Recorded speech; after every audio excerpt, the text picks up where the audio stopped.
Oh, public speaking is my worst fear. I fucking wish. I can't shut the fuck up.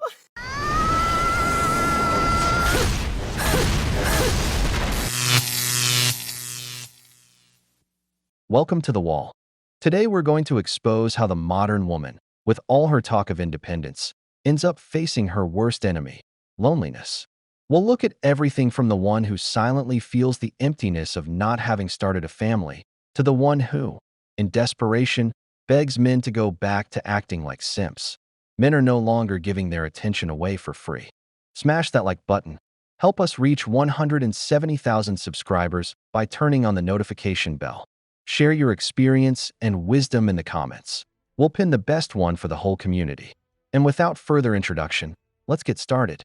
At what age do you decide you just don't care if you get married or have a boyfriend anymore? Because I'm so blessed. Like, life is so good. I literally am like, la la la through life. And then a random thought will be like, well, you haven't had a boyfriend in 6 years. Girl, you're not going to be a young mom because you're not even married yet. And I'm like, shut up. Like, I wish those thoughts would just go away. And I'm thinking, like, do they ever go away? Or have I been conditioned as a little kid to want that my whole life? And now that's like what I think is missing. But like, I don't think it's missing, but it's like my thoughts too. The voices. My friends who hate their boyfriends love to be like, you're so picky. Girl, I'm not picky. I just don't want to have to be like, he was nice to me today. Like, your screen time is up because you're Googling if you should break up with him or not. And you're looking at your pros and cons list on your notes app. Bring back notes to what it's supposed to be, manic thoughts and grocery lists. It's going to be okay. That woman who complains about being lonely is living in a fantasy. The mind always wants what it doesn't have. Once they've achieved financial stability, they start looking around and feeling that emptiness of having no one. At first, being single feels like freedom. Over time, it turns into isolation. But like the girl who refuses to lower her standards and thinks that just because her friend has issues in a relationship, it means they're unhappy, she forgets that there's another person involved, someone who feels and has emotions, and that not everything will always be perfect. Good relationships are built. Women who go through life searching for the perfect man end up alone because no one is perfect. The best relationships are formed over time by adapting to each other. But if she keeps chasing perfection, the wall will eventually catch up with her because the wall doesn't forgive. Where are you from? Poland. If I wanted to take you on a first date, what's the most I should spend on it?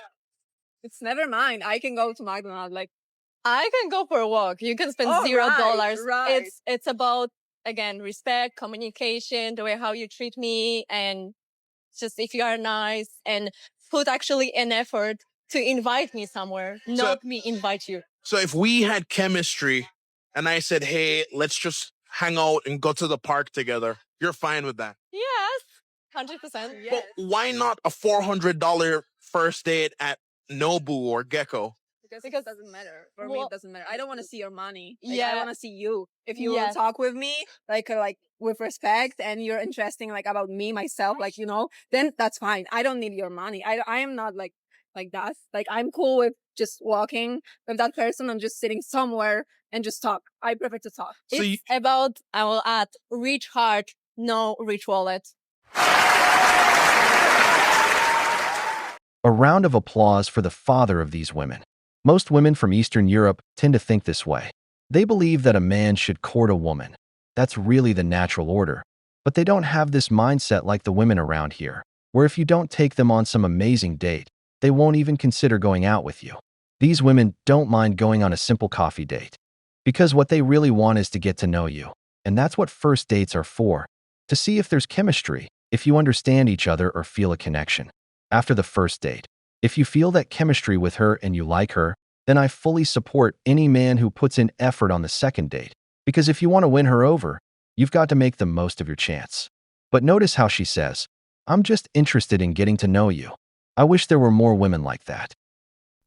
Honestly, the day these men accept to be simps, that's the day this economy will thrive. You want to get a cookie? You want to get that pum pum? You want to get that good?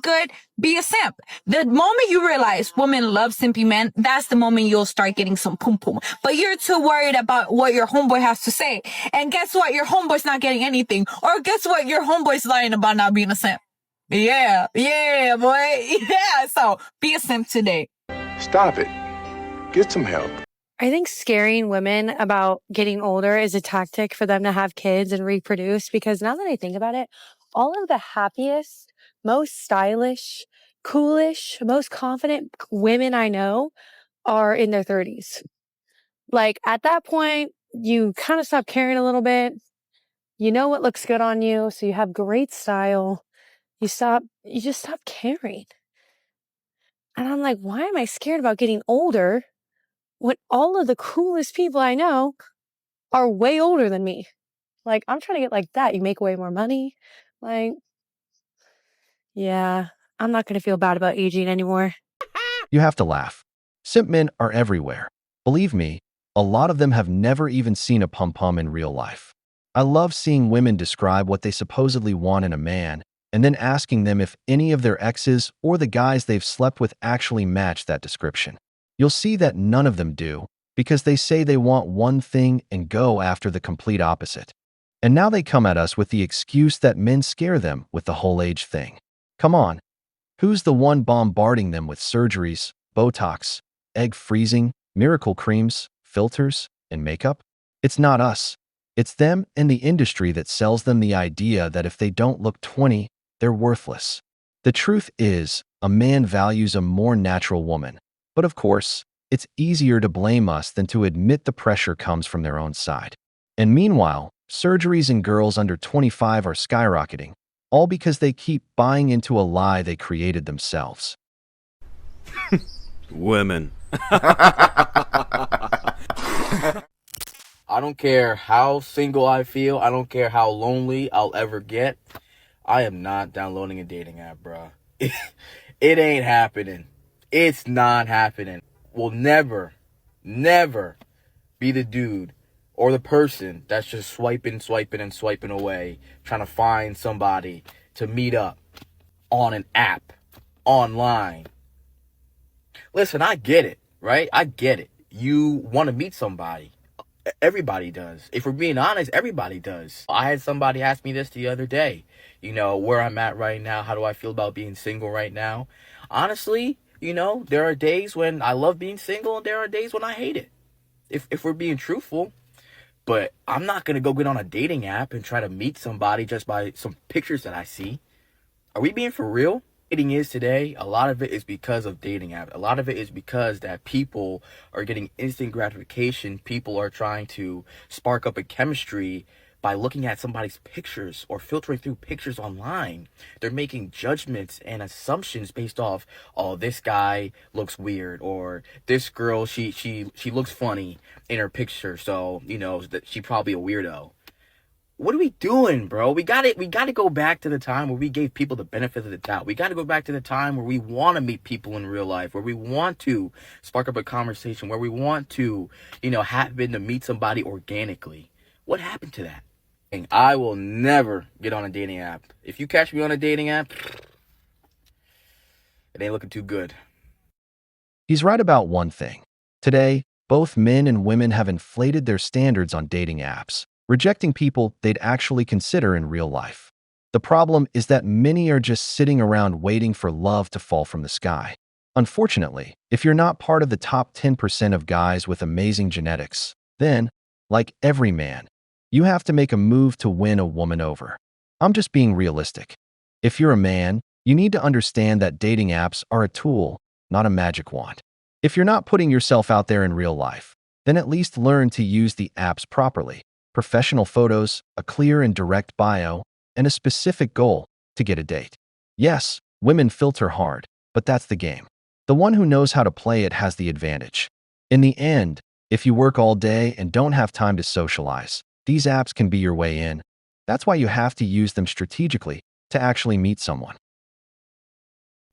Girls think that they want to date a high-value man until he starts calling you out for not taking responsibility, before he starts holding you accountable, before he has higher standards for you than you have for yourself. Everyone talks about, oh, date a high-value man. This is what you do to have to attract a high-value man. But I've never heard anyone talk about, like, actually dating a high-value man takes a totally different kind of woman, is not for the weak. I have other friends who are dating like very loving, very successful, perfectionist, ambitious men, and it is not for the weak. Just as a social experiment, whenever I get asked these days, I tell people that I can't have kids rather than I don't want to have kids. And let me tell you something, the response has been chef's kiss. When I tell people that I don't want to have kids, I suddenly find myself in a discussion that I don't want to have. They'll be like, "Oh, what if you change your mind and then it's too late? What if you grow old and then you don't have kids to look after you? What if you have so much time and money to do everything you want? That's not fair. You should have kids, definitely."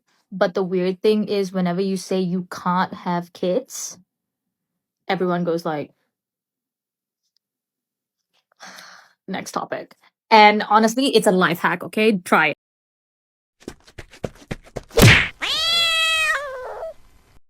It doesn't matter if you're a high-value man or just an average guy. We all want the same thing. A woman who cares for us, respects us, and treats us with love. Money doesn't change that need. It only changes your lifestyle. I learned that in marketing, it's not about attracting customers at any cost. It's about keeping the ones who are truly worth it. The problem is that many of these women know how to demand, but they don't know how to give back. They want a provider, a man who makes 6 figures, is tall, attractive, protective, but when that man asks for something in return, they play the victim, scream oppressor, and pull out the feminist script to avoid doing their part. They want the benefits of a traditional marriage without bringing what makes a wife valuable. And to the woman who says she can't have kids, what can I say, brother? I think she's already living a pretty sad life behind the wall. As we all know, the wall doesn't forgive. We've reached the end of the video, but before we go, the questions are for you. What do you think about women who say men should be simps? Why do you think there are so many single women in their 30s?